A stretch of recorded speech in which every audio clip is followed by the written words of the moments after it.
In this video, we can discuss the interactive debugging system. In debugging, we can learn debugging functions and capabilities, relationship with other parts of the system, and the debugging methods. So what is debugging? It is a process of finding errors or bugs or defects in a computer program. So already computer program is there. We have to find out the errors from the program. An interactive debugging system provides programmers with facilities that aid in testing and debugging of programs. Debugging functions and capabilities. So one important function is the unit test function. That means the debugging system should be able to test the program in small units. So for that purpose, the programmer can put some breakpoints. So till that point, it can test. Then second function is the tracing function. So after writing the program, debugging means in debugging, the programmer should be able to trace the program. Trace the program means by giving some input values and find out to the execution logic and data modifications. Then trace back means from the current statement, it can trace back. That is, the programmer can trace back and find out where the error has introduced. Coming to the debugging capabilities, one of the required capability is the program display capability. A debugger should have a good program display capability. Program being debugged should be displayed. So in C programs while compiling, we can see that the errors are shown with statement numbers. So similarly, a debugger should be able to display the program with statement numbers. The program may be displayed as originally written or with the macro expansion, keeping track of any changes made to the programs during the debugging session. So if we are creating some changes in debugging, during debugging, that changes should be reflected. Then support for symbolically displaying the variable name and its value, or constant name and the value, that also can be included. Then resume execution after these changes are made. The debugging system should also consider the language in which the program being debugged. A single debugger, which means it is language independent. A single debugger can be used for many programming languages. The second one is a specific for use for a specific programming language, that is language dependent. Then next, the debugging system should be able to deal with optimized code. Optimized code means the code may be lengthy, it can be reduced, and it may become the optimized code. The debugger should be able to deal with such type of rearrangement in the code.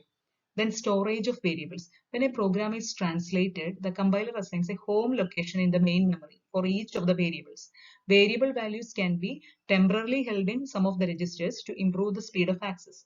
If a user changes the value of a variable in the home location while debugging, the modified value might not be used by the program. Debugger's relationship with other parts of the system. The debugger should be an interactive debugger, which means it should interact with the other parts of the computer system. It should be available. The debugger must communicate and cooperate with the other operating system components. Debugging is more important at production time than at the development time, because some errors will be known only at the production time. So the debugger should be able to handle those errors. The debugger must also exist in a way that is consistent with the security and integrity components of the system. So the debugger should be in a supportive way for the security and the integrity of the system. The debugger must coordinate its activities with those of existing and future language compilers and interpreters. There are three types of debugging methods: debugging by induction, debugging by deduction, debugging by backtracking.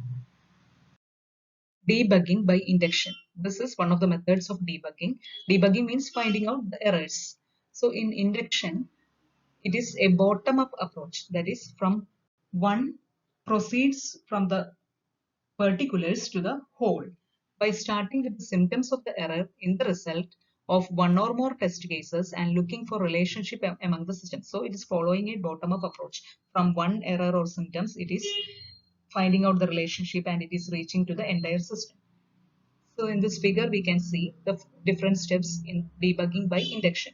So first one is locate pertinent data. Pertinent means erroneous data. So first it will locate the erroneous data, then organize the data. The data is organized, then study their relationship, then devise a hypothesis. Hypothesis means it's like a theorem. Then from this relationship, one hypothesis is devised.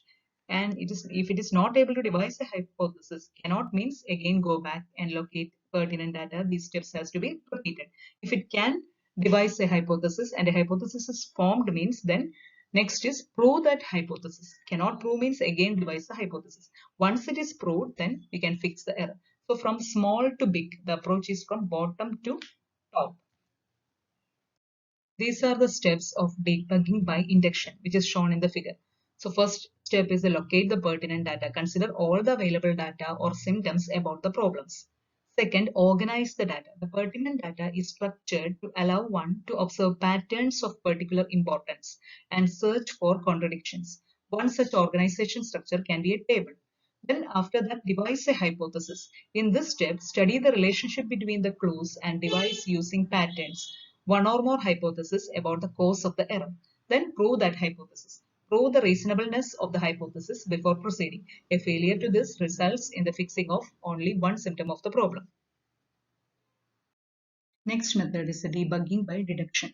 It's an approach of reducing something, that is from top to bottom. From more data, it is reducing to smaller data. It is a process of proceeding from general theories or premises to arrive at a conclusion. So first step is enumerate all possible cases, then use process of elimination. Some cases are eliminated.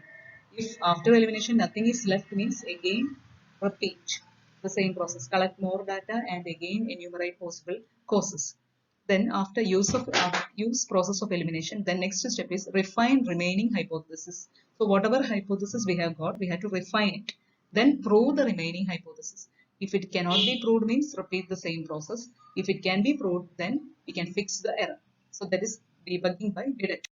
These are the steps in debugging by deduction. First one is enumerate all possible cases. The first step is to develop all causes of the error. Second one, use the data to eliminate possible causes. By careful analysis of data, particularly by looking for contradictions, attempt to eliminate all possible causes except one. Then third step is refine the remaining hypothesis. The possible causes at this point may be correct, but refine it to be more specific. Then fourth step is prove the remaining hypothesis. Debugging by backtracking. For small programs, the method of backtracking is more effective to locate errors. To use this method, start at the place in the program where an incorrect result or an error was produced and go backwards in the program one step at a time. This is executing the program in reverse order to derive the values of all variables in the previous step. Then the error can be localized. Thank you.